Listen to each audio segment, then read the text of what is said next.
Hello, we're at the Edward A. Dixon Gallery with Hsanni Scott, author of Rhythm of Love, and her agent, Tiffany Herndon-Chambers. Chambers. Yes, That's sir. right. So we're here today to talk about the new book and how that book is going to be turned into a series. So, Hi, Ed. First of all, I want to thank you for allowing Tiffany and I to take a moment of your time and to visit your beautiful gallery. It's absolutely beautiful here. thank you. And tell us a little bit about the book. First of all, we know it's going to be a series, but tell us about the book itself.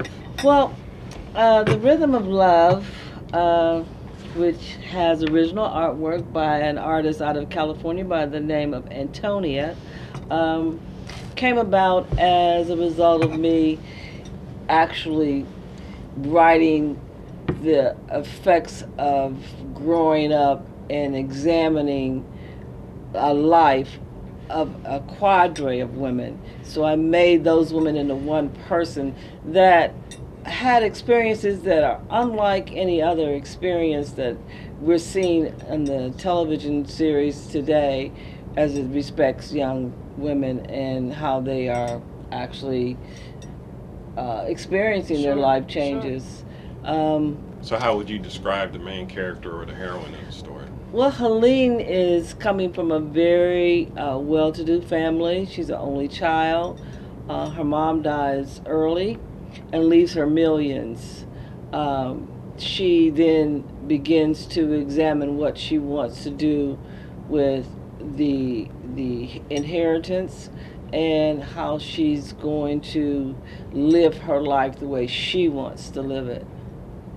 Okay, so what makes it different in your eyes than some of the other work that's out there right now? Well, I'm gonna say this, and then I'm gonna let Tiffany explain what she felt when she read it as well. But I think the difference in what I've written is that I have a very unique way about examination of life. Normally, other writers will write chapters 1 through 20 or 1 through 40 or 50. My chapters end with each episode of her life as she graduates from one stage of living to another. So I might go from 1 through 16, and then the next time you look, the chapter starts all over again as it's 1 through 5, because those are the changes I believe happens in a person's life. We don't end them there. We keep graduating from one experience to another. What do you think about that, Tiffany? I definitely agree with the graduation, or rather the evolution, because as you go through life and you go through issues and you kind of, as a young woman, coming up and going through some things, you learn about yourself, and you also learn about people, and then there's people sometimes that are rooting for you to make it Right. through, and then there's some people that are intimidated by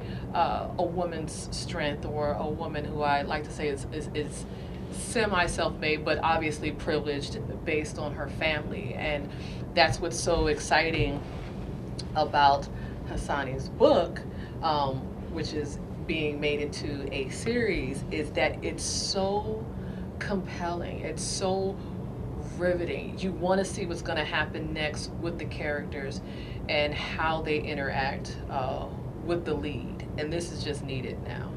This is so needed I, you know, and wanted, by the way. yeah, I think that we're tired of seeing our imagery, especially women coming from a drug scene, or Mhm. coming from a broken family, or coming from an aspect of poverty, when there are many of my people who come from very wealthy families, who've traveled the globe, who have been well educated, who have experienced a lot of capability that no one else is sharing with the general populace of TV watchers. And, I like to tell people that I'm a voyeur. And what does that mean? It means I like to watch. Mhm. Most people watch you. They watch what you wear. They watch what you do. They watch what you eat. So I want to take them on a road trip, and I've instituted a little bit of fantasy with it, because I'm a child of the Trekkies. So there's some fantasy in this as well. Okay, so the book came out originally a couple years ago. How long? Came out in 2015. I self-published in 2015. Never marketed the book myself, except for people at work knew that I had written a book, and they came to me and asked to buy it. And then other friends said, "Oh, you know, Hsanni's written a book," and folks started calling and saying, "Hey, we want to buy your book." And then I got a lot of people from my sorority, which is Delta Sigma Theta, saying, "Well, why don't you have a book signing?" I didn't really want to do that. And it's definitely not a book to take into the churches and say, "Oh yes, I've written a book," because then they're going to say, "Oh, you got a lot of sex in this book," and I don't think the church members were ready for that. Okay. Well, fast forward to 2018. The project is looking to become a series. Where you at in that process now?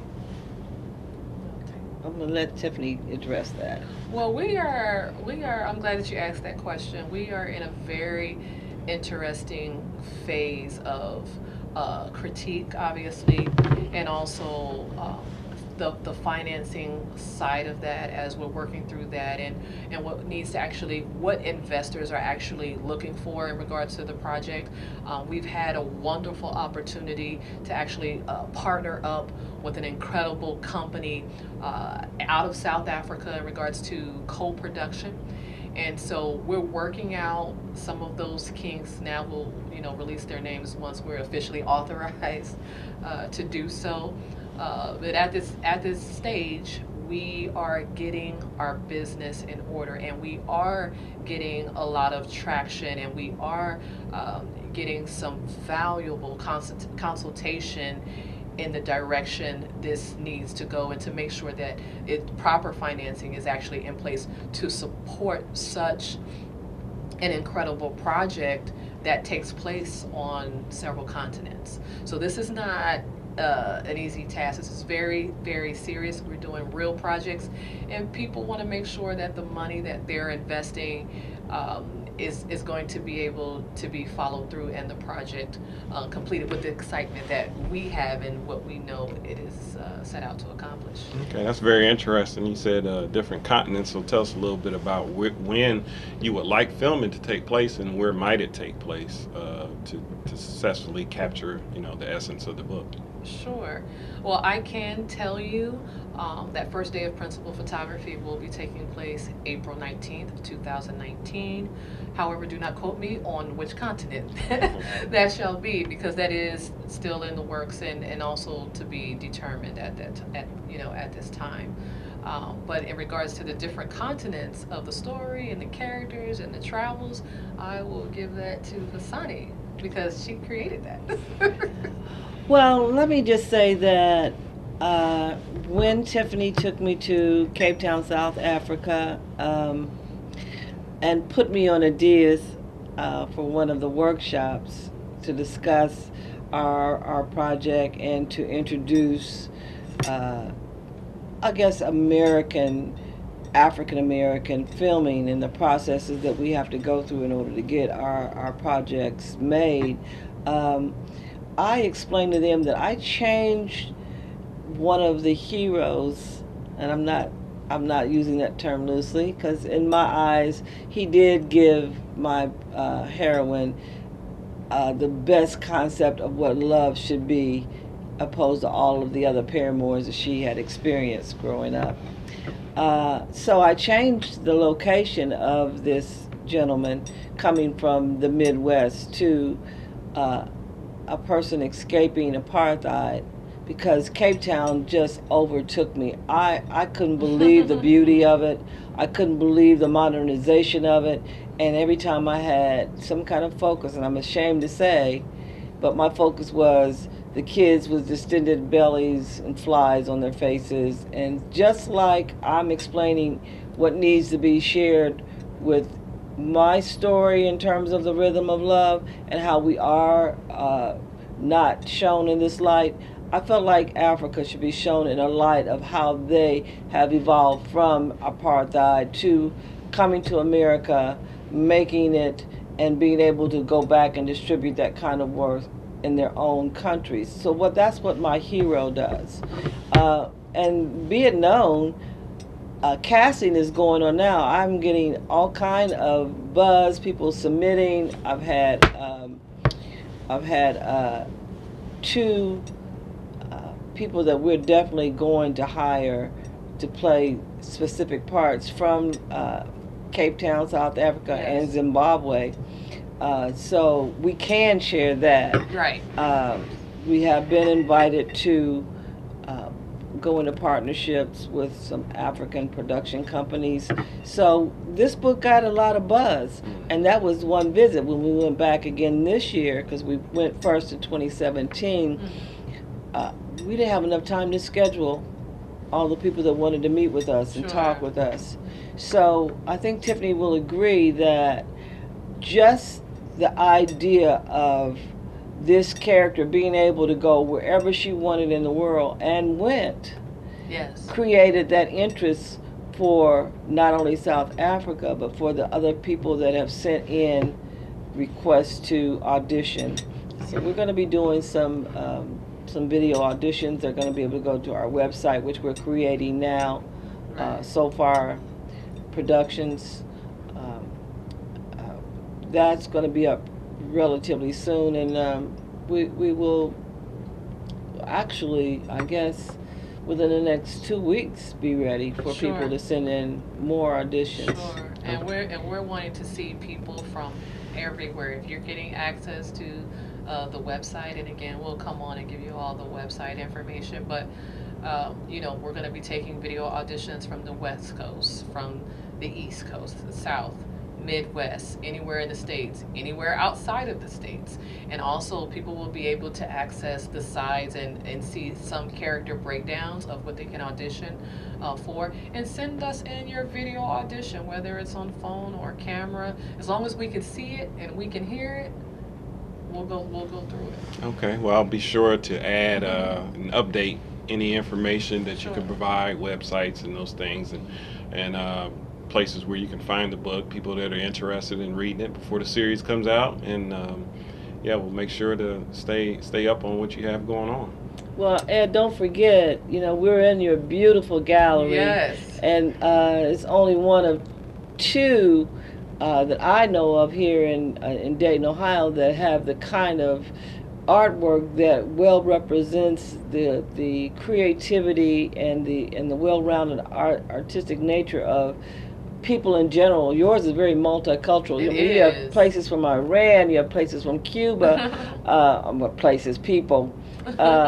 I'm just taken aback. So of course I want to sell my book in your gallery. Oh, so yeah, if they're absolutely. interested, they can always contact you for copies of the book, and it's very affordable. And when you do decide to do a book signing, and then when you have a pre release party for the series, we definitely could work something out there too. So. Oh, definitely. Definitely. You never know. We might see this place in one of the scenes. That's the whole idea of us supporting our people, because how many young black men decided off the whim? I mean, you've done a really wonderful job, but people should know that you've done quite a bit prior to this in terms of the arts, the music industry, well, Right. The modeling industry, well, you've dabbled in. So I mean, my next book could be about you. You never know. Okay. You're Well, an artist preservationist. There you go. That's what you need to understand. Okay, well, we'll look for that after this series. We'll see what happens. So, Okay. But thank you for the interview. Thank you for Again, having look us. forward to seeing you soon again when, like I said, the series gets going. And like I said, I'll update everyone on new information as it comes out. Thank you so much. Thank you so much.